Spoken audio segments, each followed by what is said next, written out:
நீங்கள் பார்த்துக் கொண்டிருப்பது உங்கள் விஜய்.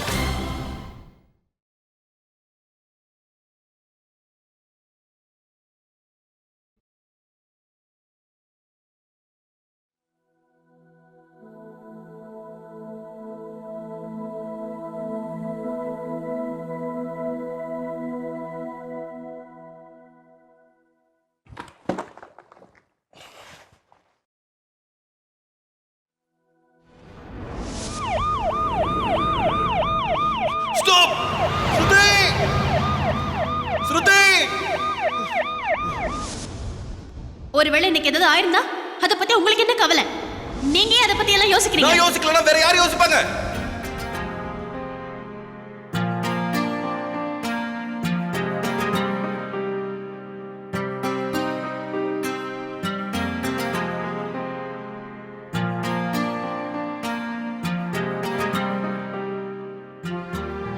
நீ பார்த்துட்டே இரு.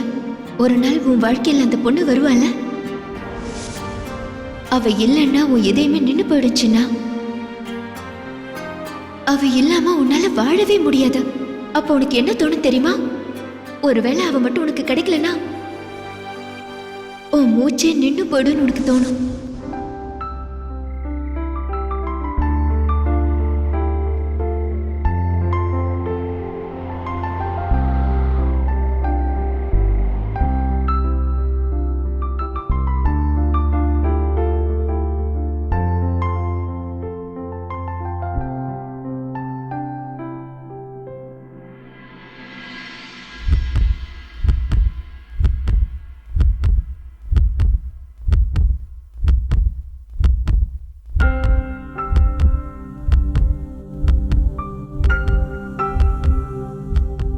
சுருதி,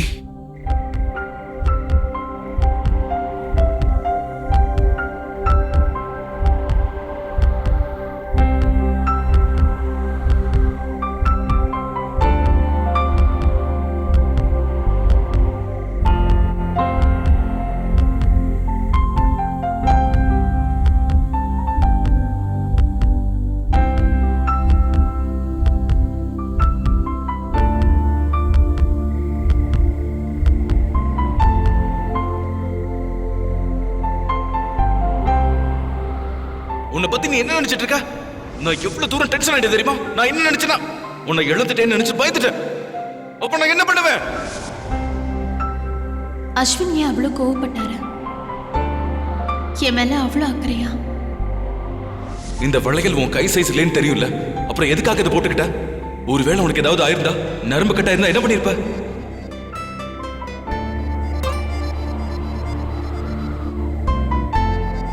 அப்புறம் இந்த வளையல் எனக்காக, இந்த வளையலை நீங்க தானே வாங்கிட்டு வந்தீங்க? ஆமா.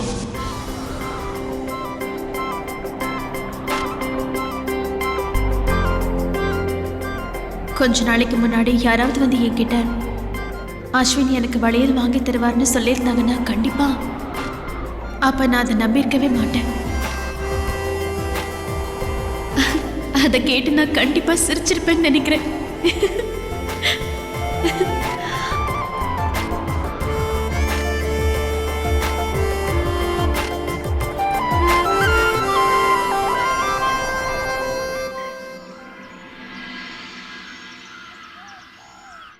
ஹலோ, ஆமா, நான் அதை பத்தி தான் கேட்டுட்டு இருந்தேன்.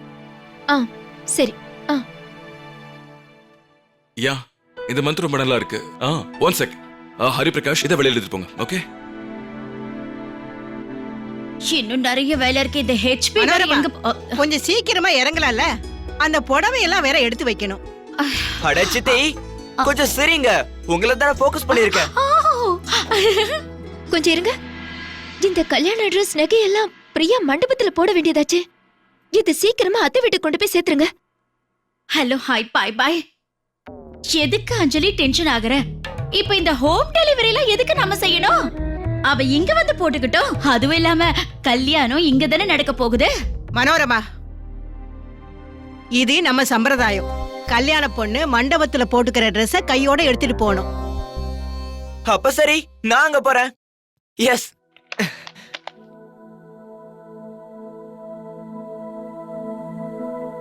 என்னாச்சு? ஏன் எல்லாரும் என்ன முழுங்குற மாதிரி பாக்குறீங்க? அது மழங்குற மாதிரி இல்ல முழுங்குற மாதிரி.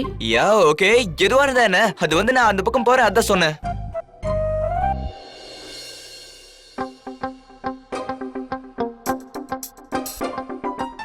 நான் போயிட்டு வரேன்.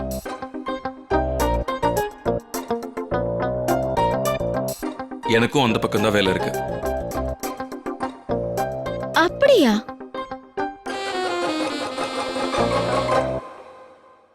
கேக்கே டெக்கரேஷன் வேலையெல்லாம் நீ பாத்துக்கோ. Copycat Owen, you stole my excuse. Hari Prakash, அந்த ஸ்வீட் பாக்ஸ் எல்லாம் வந்துச்சா இல்லையா?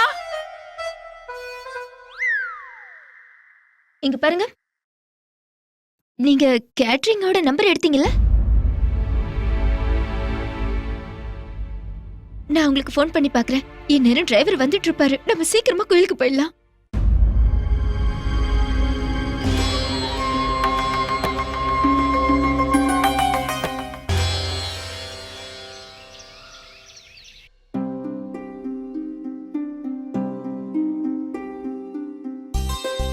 ஆமா, இந்த புடவையெல்லாம் யாரோடது?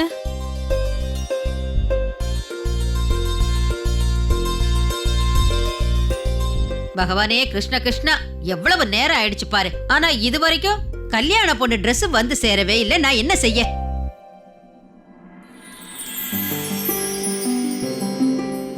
ரொம்ப ஆச்சரியமா இருக்கே. நான் சொல்லி வாய் மூடல, அதுக்குள்ள கல்யாண பொண்ணு Dressோட நிக்கிறீங்க. அங்க பாரு, தம்பி Dress கொண்டு வந்திருக்காரு.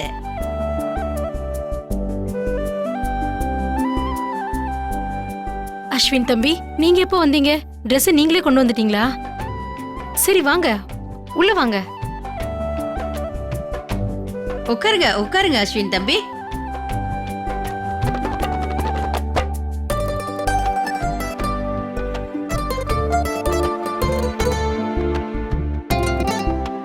நீங்க யார தேடுறீங்க? டீ போட்டு கொண்டு வரவா? இத பாருங்க அஸ்வின் தம்பி, உங்க வீட்ல கல்யாண வேலையெல்லாம் நல்லா போயிட்டு இருக்குல்ல? எல்லாம் நல்லபடியா நடக்குது.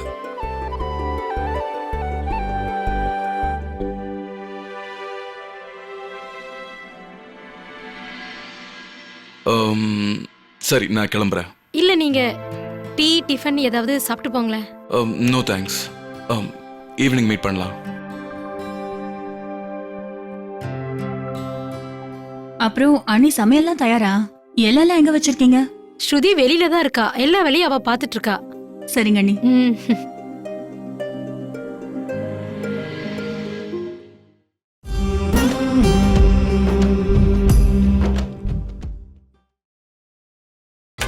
நீங்கள் பார்த்துக் கொண்டிருப்பது உங்கள் விஜய்.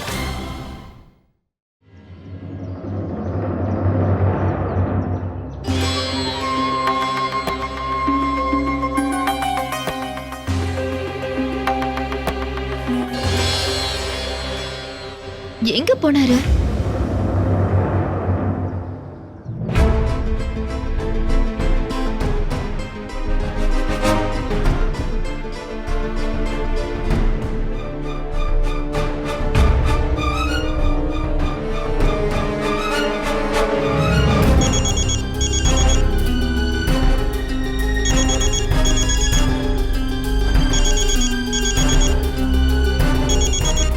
இங்கதான் எங்கேயோ இருக்காரு போல இருக்கு. ஆனா ஆளை காணுமே.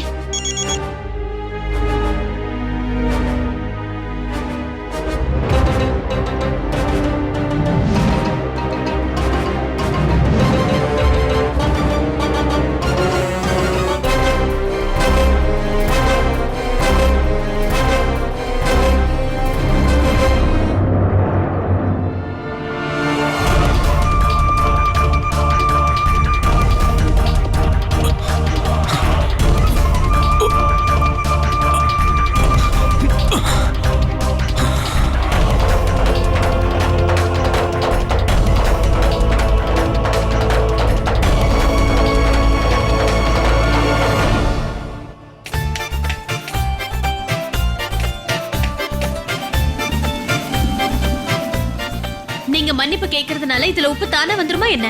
சும்மா நின்னுட்டு இருக்காம இதுல உப்பு போடுங்க. எல்லாரும் சாப்பிட வந்துருவாங்க, சீக்கிரம்.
பண்ணிட்டேன்.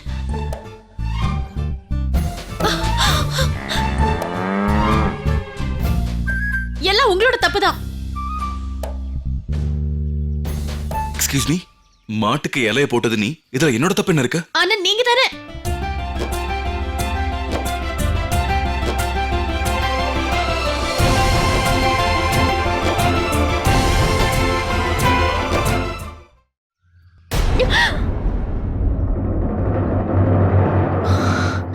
நீங்க நீங்க என்ன பயமுறுத்திட்டீங்க. பயமுறுத்துறதுக்கான நேரம் இது கிடையாது. இப்ப எதையாவது செய்ய வேண்டிய நேரம். என்ன சொல்றீங்க?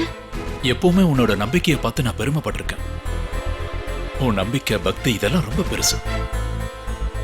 உனக்கு கடவுள் மேல முழு நம்பிக்கை, என் மேல நம்பிக்கை, நம்ம கல்யாணத்து மேல நம்பிக்கை. சரிங்க. ஆனா நீங்க இப்ப எதுக்கு இதெல்லாம் சொல்றீங்க?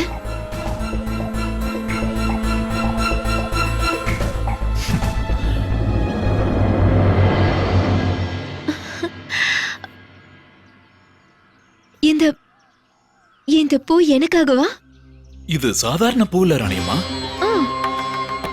இத நீ என்னோட மன்னிப்பாவும் அதே நேரத்துல என்னோட பாய் பாயாவும் நினைச்சுக்க.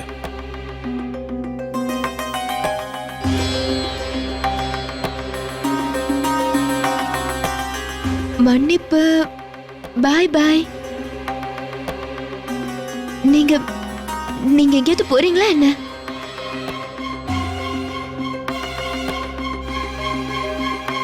நான் எங்கேயும் போகல ராணியம்மா, நீ தான் போக போற.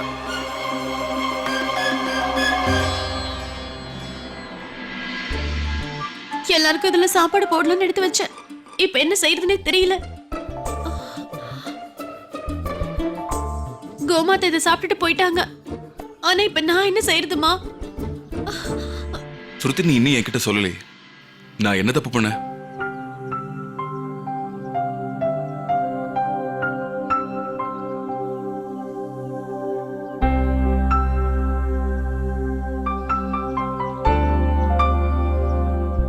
சரி, முதல்ல ரிலாக்ஸ் ஆக. ரிலாக்ஸா எப்படி இருக்க முடியும்? எல்லாருக்கும் எப்படி சாப்பாடு போடுறது? பிளேட்ஸ்ல தான். என்ன கல்யாண வீட்ல சாப்பாடு பிளேட்லயா? என்ன நினைச்சிட்டு இருக்கீங்க? உங்கள மாதிரி இவங்க எல்லாம் ஸ்பூன்ல சாப்பிடுவாங்கன்னு நினைச்சீங்களா? அது வந்து இன்னைக்கு அக்காவோட கல்யாணம், வந்திருக்கிறவங்களுக்கு எல்லாம் சம்பிரதாயப்படி இலையில தானே சாப்பாடு போடணும். ஆனா இப்ப அவ்வளவு இலைக்கு நான் என்ன பண்ண போறேன்னு தெரியல. Okay, just relax. நான் இப்ப வரேன். ஆனா நீங்க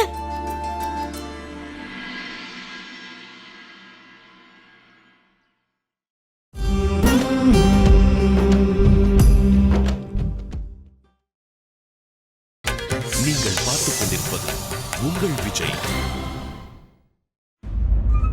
நான் எங்கேயும் போகல ராணியம்மா, நீ தான் போக போற. ஆமா, இப்போ கோயிலுக்கு போறது நீதானே? நானா நீயா? என்னங்க நீங்க? அப்படின்னா மன்னிப்பு எதுக்கு? எப்ப பார்த்தாலும் உங்ககிட்ட கிண்டல் பண்ணுவேன், தமாஷ் பண்ணி பேசிட்டு இருப்பேன். அது மட்டும் இல்லாம இன்னைக்கு வரைக்கும் நீ என் மேல நிறைய பாசம் காட்டியிருக்க ராணியம்மா. ஆனா நான் என்னன்னா, தயவு செஞ்சு என்ன மன்னிச்சுடு. என்கிட்ட நீங்க இப்படி மன்னிப்பெல்லாம் கேட்காதீங்க. எனக்கு தெரியுங்க நீங்க என்ன எந்த அளவுக்கு நேசிக்கிறீங்கன்னு. அதோட நான் ரொம்பவே கொடுத்து வச்சவங்க. அதனாலதான் நீங்க எனக்கு கிடைச்சிருக்கீங்க.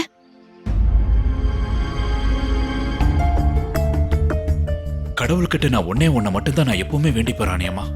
அடுத்த ஜென்மத்திலையும் நீதான் எனக்கு மனைவியா வரணும்.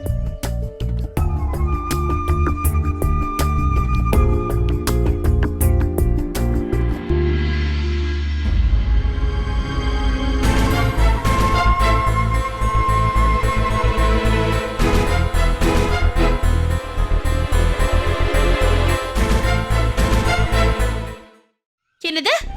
இன்னொரு கல்யாணத்துக்கு போயிட்டாருன்னு சொன்னா என்ன அர்த்தம்? எப்படி எப்படி சொல்லாம குழம்பு நீங்க போலாம்? சாப்பாடு நேரம் ஆயிடுச்சு, இப்ப போய் இப்படி சொல்றீங்களே.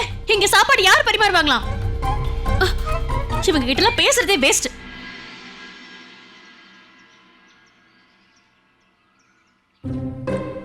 இப்ப எல்லா வேலையும் நான் தான் செய்யணும் போல இருக்கு.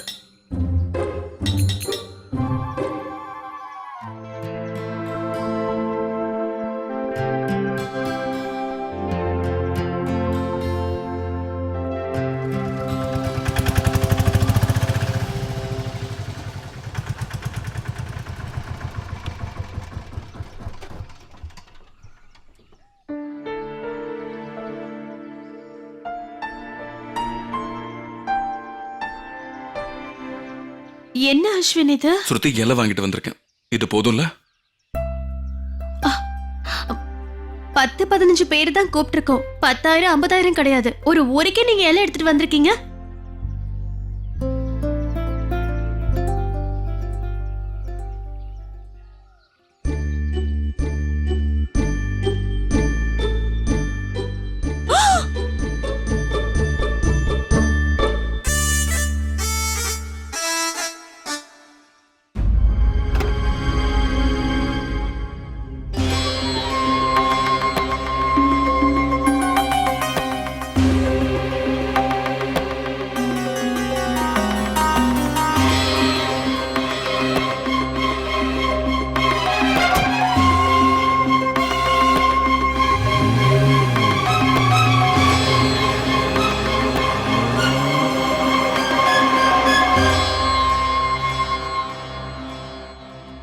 என் அருமை ராணி அம்மா, நீ நல்லபடியா போய் சேரணும்னு கடவுள் கிட்ட வேண்டிக்குவேன். கோயிலுக்கு இல்ல, நேரா அந்த கடவுள் கிட்ட தான். இப்போ எல்லாத்த விட பெரிய உண்மை என்னன்னா, அந்த வண்டியில பிரேக்கே இல்ல. பிரேக் ஃபெயிலியர் ஆகிறது ரொம்ப சாதாரண விஷயம், அடிக்கடி நடக்கும்.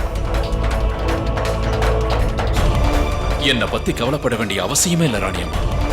ஸ்ருதி இருக்காங்கல்ல, அவங்க என்ன பாத்துக்குவாங்க.